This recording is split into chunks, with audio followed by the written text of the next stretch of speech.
侬好，大家好，我是茄子柴。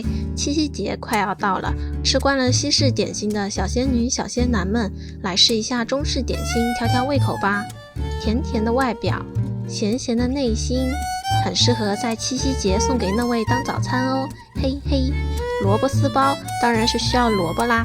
按照惯例，去头去尾，然后从中间切开，先切成片，再切成丝。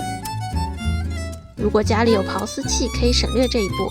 如果想练练刀工，萝卜将会是你的好伙伴。切好的萝卜丝加点盐，搅拌搅拌，腌制出水。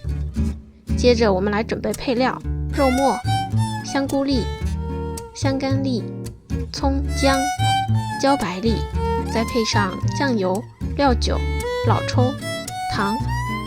我们来匀炒制一下，先放油炒姜末，炒出香味后，再放香菇、茭白、肉末、酱油、糖、料酒、水爆炒，最后放葱、萝卜丝、豆干、老抽。冬天可以把茭白换成冬笋哦。OK， 接下来我们来和面团。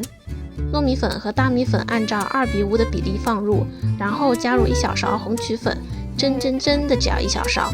如果加多了，就会变成西红柿吧，尴尬。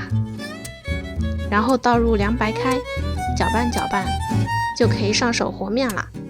最后得到了这样一块少女心面团，然后就到了我们的包团子环节。取一小块面团，盘它，然后搓成窝窝头的样子，加入馅料，封口，然后继续盘它，盘成一个球后，就用你灵巧的双手捏成一个心形，最后把它们放到蒸锅里面去蒸一下。妈妈，您的少女心萝卜丝团就做好啦！注意蒸好的团子要快点吃哦，不然表面就会长皱纹。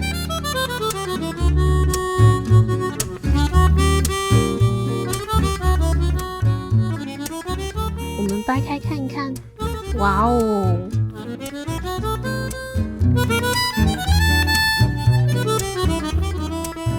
吃一口，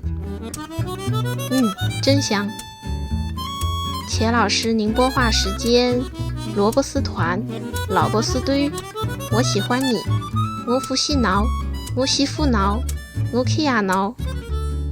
希望大家都能在七夕节前快乐脱单哦！喜欢我的视频的话，不要忘记3连加关注哦！我们下期见，拜拜。